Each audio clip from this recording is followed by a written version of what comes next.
नमस्कार, मी प्रियांका पाटील. आपण पाहत आहात राष्ट्रीय लोकराज्य न्यूज, निर्भीड बातम्यांचे व्यासपीठ.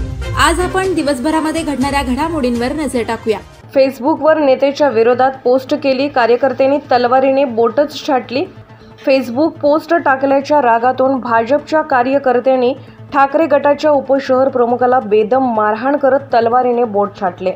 दरम्यान अन्य एका व्यक्तीच्या तक्रारीवरून या प्रकरणातील जखमींसह त्याचे वडील तसेच भावावर अॅट्रॉसिटी आणि इतर कलमाने त्याच्यावर गुन्हा दाखल करण्यात आलाय. मारहाण प्रकरणी 15 आरोपींविरुद्ध गुन्हा दाखल करण्यात आलाय. भाजपचे माजी खासदार प्रताप पाटील चिखलीकर यांचे नाव न घेता ठाकरे गटाचे लोहा येथील शहर प्रमुख संतोष भडवळे यांनी काही पोस्ट शेअर केल्या होत्या. याचाच द्वेष मनामध्ये धरून स्कॉर्पिओ गाडीतून आलेल्या काही आरोपींनी प्रथम वडवळे यांचं अपहरण केलं. त्यांना एका फार्म हाऊसवर नेऊन तलवार आणि लाठ्याकाठ्याने बेदम मारहाण करण्यात आली. यामध्ये त्यांच्या डाव्या हाताचे बोट तलवारीच्या वाराने छाटले गेले. मारहाण करून जखमी वडवळे यांना एका खासगी दवाखान्यात टाकून आरोपी पसार झाले होते. या प्रकरणी एकूण 15 आरोपींविरुद्ध सिडको नांदेड ग्रामीण पोलीस स्टेशनमध्ये अपहरण करून जिवंत जीवे मारण्याचा प्रयत्न केल्याप्रकरणी आणि इतर कलमाने त्यांच्यावर गुन्हा दाखल करण्यात आला आहे. यावेळी आरोपी अद्यापही फरार आहेत. यावेळी कडक कार्यवाही करण्याची मागणी जखमींच्या नातेवाईकांनी केली आहे. तर याच घडलेल्या प्रकरणाविषयी प्रताप पाटील चिखलीकर यांनी देखील आपली प्रतिक्रिया व्यक्त केली आहे. दरम्यान या प्रसंगी 2 गुन्हे दाखल असून या प्रकरणाची माहिती पोलीस अधीक्षक अविनाश कुमार यांनी यावेळी दिली आहे. तर पाहूयात हा धक्कादायक प्रकार नेमकं काय कारण घडले आहे ते आपल्या राष्ट्रीय लोकराज्य न्यूज चॅनलवर. प्रतिनिधी रवी कुंटेसह ब्युरो रिपोर्ट नांदेड. ची बाटली ठेवून बळजबरी दारू पाजू नाचिलेत. त्याला करा वाटल ते वाईट काय बी करायला लावलेत. गाणं लावून नाचायला लावलेत. त्याला माफी मागायला लावलेत. त्याला आजपासून करणास की म्हणून त्याला जे त्याला वाटल ते करून घेतले त्याच्याकडून. आता म्हणजे एवढी इच्छा आहे की आम्हाला न्याय मिळावा. हे आम्हाला बार असे सतीतात. त्यानं आम्हाला धमकी द्याले, तुमचं घर उठितो, तुम्ही हे ॲक्सिडेंट झालाय म्हण, नाहीतर मग तुझं घर उठितो म्हणून अशी धमकी द्यायत. तुझ्या मायबापा सगट, भावा सगट, लेकरा बाळा सगट मारून टाकतो म्हणाले. कधी त्यांनी सांगितलं की त्याला पेट्रोल पंप, सदरील पेट्रोल पंप तिथं तुप्या या ठिकाणी आहे.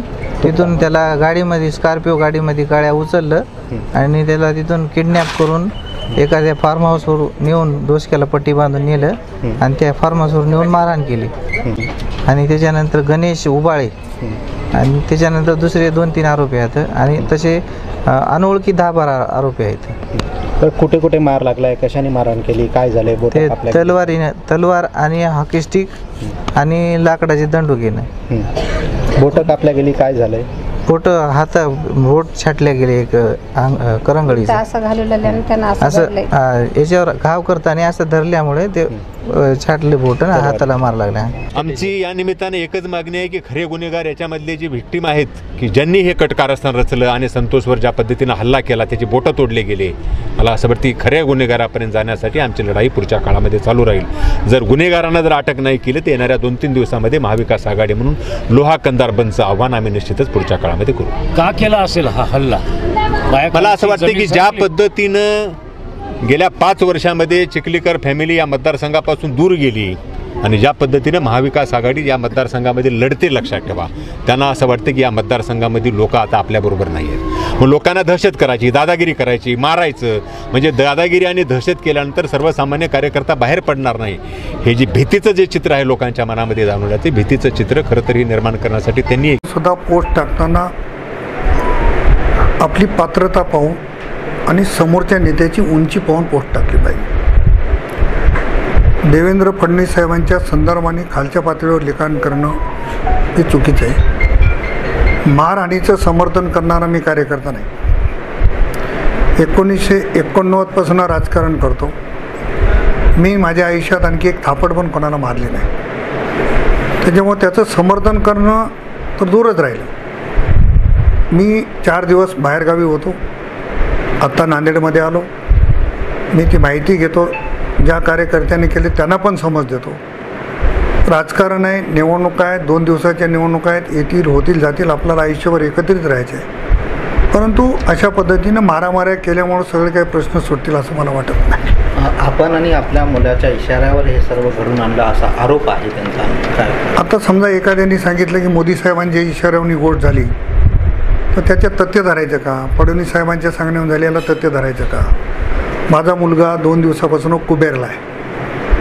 मी 4 दिवस मुंबईला होतो आणि मी मुंबईवरनं आज आलो. मला ही घटना काल कळली रात्री.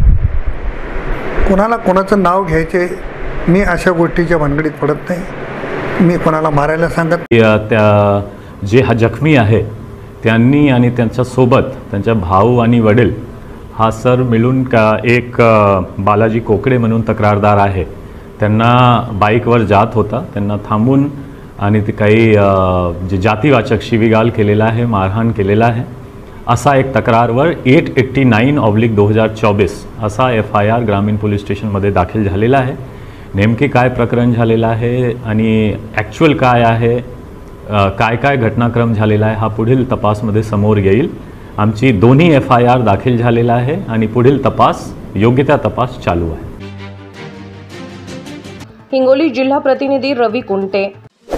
ताज्या बातम्यांसाठी आणि अपडेट्ससाठी राष्ट्रीय लोकराज्य न्यूज चॅनलला सबस्क्राईब करा, तसेच लाईक आणि शेअरही करा.